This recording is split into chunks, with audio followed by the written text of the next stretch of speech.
네, 우리 지난 시간에 이제 프랑스 혁명에 대해서 함께 살펴봤습니다. 프랑스 혁명이 나폴레옹의 등장으로 나폴레옹이 쿠데타를 일으키면서 끝이 났다라는 이야기를 했는데요. 그래서 오늘은 나폴레옹이 등장하고 또 몰락하기까지의 과정을 간략히 살펴보고요. 그리고 나폴레옹 몰락 이후에 유럽 세계에 대해서 간략하게 살펴보도록 하겠습니다. 나폴레옹이 등장을 한 게요, 이제 19세기 초반의 이야기예요. 그래서 19세기 초반 이 시기에 다른 지역들은 어떤 상황에 있었냐? 청나라는 이제 19세기에서부터 점점 쇠락의 길을 걷게 됩니다. 우리나라 조선도요, 이제 19세기 때 세도 정치 이런 것들이 나타나게 되면서 상황이 좀 어려워졌고요. 오스만 제국도 19세기 즈음부터 서양 세력의 이 확장에 길을 못 펴기 시작합니다. 그리고 남아시아, 인도의 무굴 제국도요, 19세기 중엽에 영국에게 완전 식민지화가 되면서 나라가 망했죠. 그래서 19세기는 세계 많은 지역들이요, 이제 쇠락해 가거나 혹은 서양 세력의 침탈에 의해서 조금 약화되어 가던 그런 시기예요. 그 19세기 초에 이제 나폴레옹이 등장을 했습니다. 이 나폴레옹이요, 쿠데타를 일으켰죠. 그리고 정권을 잡았습니다. 자기가 통령이 되었다라고 이야기를 했어요.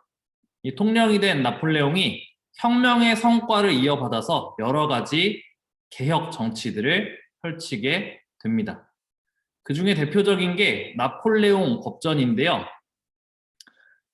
이제 시민사회의 규범을 담고 있는 법전이다. 그리고 오늘날까지도 이 나폴레옹의 법전, 이 나폴레옹 법전의 기본 틀 위에 조금씩 고쳐가면서 프랑스의 민법이 형성되었다라고 하는데, 혁명에서 이야기되었던 많은 권리들, 자유들 이런 것들을 이제 보장하고 있어요. 법 앞에서 국민의 평등을 보장한다거나 기회의 평등을 보장한다거나 능력에 따른 신분이라든가 아니면 재산이라든가 이런 것에 제약받지 않고 능력에 따라서 이제 고위직에 올라갈 수도 있고요. 여러 가지 그 부르주아들이 인간과 시민의 권리 선언에서 주장했던 내용들, 이런 것들이 담겨 있습니다. 그래서 나폴레옹이 자기가 마음대로 정치를 한 게 아니라 그런 혁명의 이념들을 받아들이면서 정치를 해서요. 우리 조금 이따도 살펴보겠지만 나폴레옹의 영향으로 프랑스 혁명의 그런 이념들이 다른 지역으로 전파되기도 했다, 이렇게 이야기를 합니다. 그리고 국민교육제도를 정비했는데요. 교육제도를 정비한 건 어떤 의미가 있냐면 그 이전에는 신분제도가 있어서 부제도 하에서 높은 자리로 올라갈 수 있는 사람 좀 정해져 있었죠. 그런 제약이 없어지긴 했지만 교육이라는 걸 받지 못한다면 아무리 똑똑한 사람도 평등한 기회를 다 누릴 수가 없어요. 그렇기 때문에 교육을 통해서 조금 낮은 신분, 또 가난한 출신이더라도 이제 더 높은 지위로 나아갈 수 있는 기회를 열어주게 됩니다. 그래서 국가에 봉사할 수 있는 그런 인재들을 길러내고자 했습니다. 이렇게 개혁을 펼치던 나폴레옹이요, 이제 국민 투표로 황제에 즉위하게 되는데요. 왕이 있다가 입헌군주제가 되었다가 공화정까지 이뤘었던 프랑스가요, 다시 되돌아가서 황제를 뽑는 그런 일이 생기게 됩니다. 그럼 오늘의 질문인데요. 프랑스 혁명으로 공화정을 수립했던 프랑스 사람들이 왜 나폴레옹을 왕도 아니고 황제로까지 추대하면서 인정을 했을까? 우리가 한번 생각해 보았으면 좋겠습니다. 이 나폴레옹이요, 프랑스에서 정권을 잡고 개혁을 했을 뿐만 아니라 유럽 대륙을 정복해요. 그래서 유럽에서 굉장히 넓은 영토를 차지하고 또 많은 나라들을 프랑스의 영향력 아래 두게 되는데요. 그럼에도 불구하고 이제 영국 같은 나라들은 정복하지 못합니다. 그래서 프랑스가 나폴레옹이 영국을 굴복시키기 위해서 이제 여러 가지 고민을 하다가 군사적으로는 영국이 해군이 강하기 때문에 쳐들어가서 이기기가 쉽지 않겠다. 그러면은 경제적으로 조금 타격을 줘야겠다 싶어서 이제 대륙 봉쇄령이라는 것을 내리게 됩니다. 그래서 유럽 대륙과 영국의 교역을 막아요. 영국이 경제적으로 타격을 받고 프랑스에 굴복하게끔 그런 목적으로 대륙 봉쇄령을 내렸습니다. 그런데 영국과 마찬가지로 프랑스의 영향력이 들어가지 않았던 러시아가요, 영국하고 교류를 계속해서 해요. 그렇게 되니까 이 나폴레옹이 저 러시아를 혼쭐을 내줘야겠다. 러시아가 자꾸 영국하고 교역하면은 나의 계획이 제대로 이루어질 수 없다라고 생각을 해서요, 러시아를 공격하러 이제 원정을 떠납니다. 러시아 원정이에요. 엄청난 대군을 이끌고 쳐들어갔어요. 그런데 러시아는요, 땅덩어리가 굉장히 넓죠. 그리고 굉장히 추운 나라예요. 그래서 나폴레옹도 그랬고요. 나중에 세계대전 때 독일도 그렇고요. 러시아를 쳐들어가서 그 지역을 쳐들어가서 이렇게 추위와 굶주림으로 인해서 다 패배를 하게 됩니다. 자연적인 그런 장벽이 있어요. 그래서 추위와 굶주림으로 나폴레옹이 결국 패배하고 엄청난 군대를 잃습니다. 그렇게 되니까 프랑스가 영향력을 넓히면서 뭐 점령도 하고 위성국, 동맹국 막 만들었는데 그 점령당한 나라들이 전부 감정이 좋진 않겠죠. 그래서 들고 일어나기 시작해서요, 나폴레옹을 몰아냅니다. 그래서 나폴레옹이 유배를 당해요. 엘바섬으로 유배를 당했다가 잠깐 이제 도망을 쳐서 100일 천하라 그래서 다시 100일 정도 권력을 잡습니다. 근데 결국에는 이제 워털루 전투라는 전투에서 나폴레옹이 패배하고 대서양 한가운데 섬으로 이제 아예 도망 못 치게 그렇게 유배를 당해요. 세인트 헬레나 섬으로 유배당해서 거기서 이제 쓸쓸하게 죽습니다. 이렇게 나폴레옹이 등장하고 몰락하는 이야기를 간략하게 살펴봤는데요. 이 나폴레옹은요, 프랑스 혁명의 업적을 유지하고 계승했어요. 아까 나폴레옹의 개혁이 프랑스 혁명이 추구했던 여러 가지 권리와 자유들을 반영했다 그랬죠?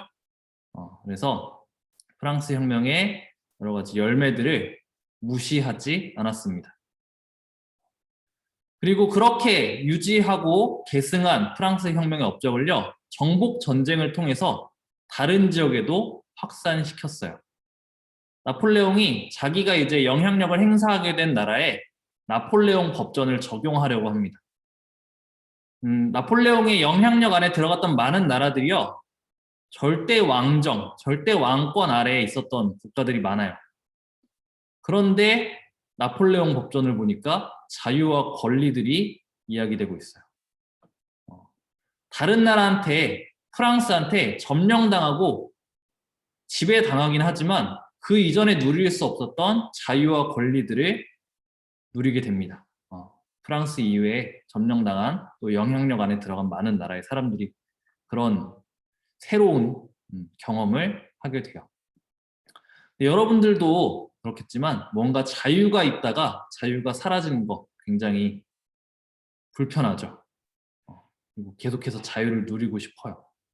다른 지역의 사람들도 마찬가지였습니다. 그래서 나폴레옹이 몰락한 이후에 그 영향이 계속해서 남아요. 그리고 독일이나 이탈리아 같은 지역에서는요, 민족주의라는 게 발전을 하는데요. 프랑스 혁명의 이념이 전파되어서 자유와 권리를 누렸어요. 특별히 이제 정치적 자유에 대해서 사람들이 조금 눈을 뜨게 됩니다. 그러다 보니까 독일이나 이탈리아 이 사람들이요, 우리가 정치적인 자유를 또 여러 가지 자유를 온전하게 누리려면 프랑스의 지배, 프랑스의 영향력 아래서는 우리가 온전하게 누릴 수가 없어. 우리 민족의 나라를 세워야 우리가 온전한 자유와 권리를 누릴 수 있어 라고 생각을 하면서 우리 민족의 국가를 세우자라고 하는 민족주의가 발전을 하게 됩니다. 독일과 이탈리아는요, 특별히 그 이전 시기에 많이 분열이 되어 있었어요. 신성 로마 제국이 있고 뭐 그랬긴 했지만 제후들이 강했다 그랬죠. 또 이탈리아 북부에 독립적인 도시 국가들도 있고요. 그래서 굉장히 분산된, 분열된 모습을 가지고 있었는데 우리가 온전한 자유와 권리를 누리기 위해서는 하나의 통일된 국가가 필요하겠다라는 생각에까지 이르게 됩니다. 이렇게 나폴레옹이 몰락한 이후에 유럽 사회가 어떻게 변화했는가 이것을 우리가 조금 더 살펴볼 텐데요. 나폴레옹 몰락 직후니까 마찬가지로 19세기겠죠. 빈 회의라는 것이 열립니다. 나폴레옹이 몰락한 이후에 전후 질서, 앞으로의 유럽의 질서를 어떻게 꾸려나갈 것인가 이것을 이야기하기 위해서 많은 국가의 지도자들이 모여요. 거기서 어떤 것이 이야기되냐면 정통성의 원칙이라는 것이 논의가 됩니다. 말은 그럴듯하게 정통성의 원칙이지만 한마디로 말하면 옛날로 돌아가자예요. 절대왕정 시기로 돌아가자. 그래서 유럽 각국의 지배권과 영토를 프랑스 혁명 이전으로 되돌리자. 프랑스 혁명의 유럽 각국의 지배권은 왕들이 가지고 있었고 프랑스 혁명 이후에 전쟁을 하는 과정에서 또 나폴레옹이 등장하면서 국경선이 좀 변했었는데 그런 거 우리 다시 옛날로 좀 되돌리자 이렇게 약속을 하게 됩니다. 그래서 많은 나라들의 왕이 돌아와요. 대부분 나라의 왕이 돌아와요. 그리고 이 빈 회의에서 정통성의 원칙에 의해서 여러 가지 결정된 내용들을 앞으로도 계속 지켜나가자라고 했던 게 빈 체제예요. 그래서 보수적인 질서, 그러니까 과거로 돌아갔죠. 프랑스 혁명 이전의 질서를 보수적인 질서를 계속해서 지키고자 한 여러 나라들의 노력을 우리가 빈 체제라고 합니다. 특별히 영국, 오스트리아, 프로이센, 러시아 이렇게 네 나라가 이 빈 체제를 지키려고 열심히 노력해요. 그래서 이 네 나라가 힘을 합쳐서 유럽 각국의 자유주의와 민족주의 운동을 탄압합니다. 유럽 각국의 자유주의와 민족주의 운동이 왜 이 시기에 일어났느냐? 아까도 얘기했지만 자유를 한번 맛봤어요. 근데 보수적인 질서, 옛날과 같은 절대 왕정이 돌아왔습니다. 그러니까 답답해. 다시 그 한 번 맛봤던 그 자유를 누리고 싶어. 그래서 자유주의 운동, 또 그 자유를 맛보기 위해서 우리나라가 필요해. 민족주의 운동. 자꾸 일어나거든요. 이것들을 이제 빈 체제를 지키고자 했던 나라들이 탄압을 하게 됩니다. 그럼에도 불구하고 독일과 이탈리아 등에서는 계속해서 자유주의와 민족주의 운동이 일어나요. 일어나면 진압하고 또 잠잠하다가 또 여러 가지 계기들로 인해서 또 일어나면 또 진압하고 이런 식으로 반복이 됩니다. 그런데 이 빈 체제가요 어느 순간 약화되기 시작하는데요. 그리스랑 라틴 아메리카 지역에서도 이제 민족주의 운동이 일어나요. 그리스는 이제 오스만 제국의 영향권 안에 있었고요. 또 라틴 아메리카는 에스파냐라든가 포르투갈 이런 유럽 국가들의 식민지였죠. 이 지역들에서 이제 독립 운동들이 막 일어나게 되는데요. 빈 체제를 지키려고 했던 나라들은요. 이 나라들이 독립을 하면은 다른 나라의 자유주의, 민족주의 운동을 자극할 우려가 있다라고 생각을 했어요. 그런데 이 그리스와 라틴 아메리카의 여러 나라들이 결국 독립을 합니다. 왜 그랬냐면 이제 영국, 오스트리아, 프로이센, 러시아 각각이 생각하는 게 달라서 그리스 독립 난 지지해, 라틴 아메리카의 독립 나는 지지해 라고 생각하는, 그래서 그걸 지원하는 나라들이 생겼기 때문에 그래요. 왜냐면은 각자 나라마다 입장이 달라요. 자기네 경제적 이득이라든가 정치적 이득이라든가 자기네 사회적 여론이라든가 이런 것에 따라서 원래는 힘을 합쳤던 국가들인데 이들이 이제 자기네 나라의 이득에 따라서 행동을 다르게 하기 시작하면서 빈 체제의 결속이 약화됩니다. 빈 체제를 지키려고 하는 그런 노력들이 점차 약화되어 가요. 이렇게 빈 회의, 빈 체제가 일어났을 때 유럽의 각국 상황을 우리가 좀 살펴볼 건데요. 오늘은 프랑스를 살펴볼 거고요. 다음 시간에 그 외의 다른 나라들을 좀 살펴보려고 합니다. 먼저 프랑스 오늘 살펴볼 텐데 빈 체제 이후에 프랑스의 빈 체제 이후가 아니라 빈 회의 이후에 프랑스의 왕정이 복고가 됩니다. 나폴레옹이 몰락했죠. 빈회의가 열렸어요. 프랑스의 왕이 되돌아오는 결정이 내려지게 되고 프랑스의 왕정이 복고됩니다. 그 돌아온 왕이요, 전제 정치, 자기 마음대로 정치를 하려고 시도를 해요. 그렇게 되니까 자유주의자와 시민들이 혁명을 일으킵니다. 이미 자유를 맛봤던 프랑스 사람들이죠. 왕이 자기 마음대로 하는 꼴을 두고 볼 수가 없어요. 그래서 혁명을 일으키고요. 입헌 군주제를 수립합니다. 이 7월 혁명을 일으켰던 자유주의자와 시민들은요. 우리 국민의회 배웠었죠? 국민공회도 배웠고요. 근데 국민의회를 주도했던 사람들과 비슷한 신분적, 계층적 입장을 가지고 있었습니다. 조금 잘 사는 사람들이었어요. 그래서 입헌 군주제를 수립하고요. 제한 선거제를 실시하게 됩니다. 뒤에 보이는 그림은 이제 민중을 이끄는 자유의 여신이라는 그림인데 이 7월 혁명을 상징하는 굉장히 유명한 그림이에요. 이 7월 혁명의 영향으로 자유주의 운동이 다시 한번 유럽 여러 나라에서 일어나게 됩니다. 그래서 벨기에 또 유럽 여러 나라들 자유주의 운동이 일어나는데 벨기에만 독립을 쟁취하고요. 다른 나라들은 대부분 다 진압을 당하게 돼요. 독일, 이탈리아, 폴란드 여러 나라들에서 일어났다가 다 실패를 하게 됩니다. 이 7월 혁명 이후에 7월 혁명이 1830년에 일어났는데요. 그 2년 있다가 일어났던 사건이 6월 봉기라는 사건이에요. 그 6월 봉기라는 사건을 배경으로 하고 있는 작품이 레미제라블입니다. 여러분들 많이 봤을 것 같은데요. 레미제라블에서 마지막에 보면은 바리케이트 치고 저항하잖아요. 그 장면이 이 6월 봉기의 내용이에요. 이 7월 혁명 이후에 부르주아 중심의 제한 선거제를 했다 그랬죠? 부르주아 중심의 정부가 들어섭니다. 가난한 사람들도 우리에게 권리를 달라고 이제 투쟁하고 요구하기 시작해요. 민중의 입장을 대변하기 위해서 이제 일으켰던 사건이 이 6월 봉기예요. 이거를 본 빅토르 위고라는 작가가 소설을 쓴 게 레미제라블입니다.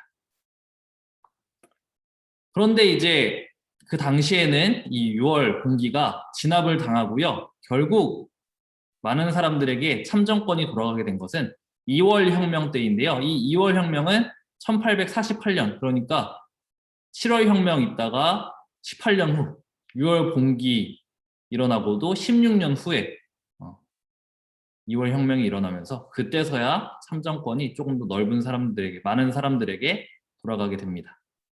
7월 혁명 이후에 소수의 부유한 시민들이 권력을 잡았다 그랬죠? 제한 선거제 실시했다 그랬어요. 18세기, 19세기, 미안해요. 19세기 중반쯤이면 이제 프랑스에서도 산업혁명이 시작이 됩니다.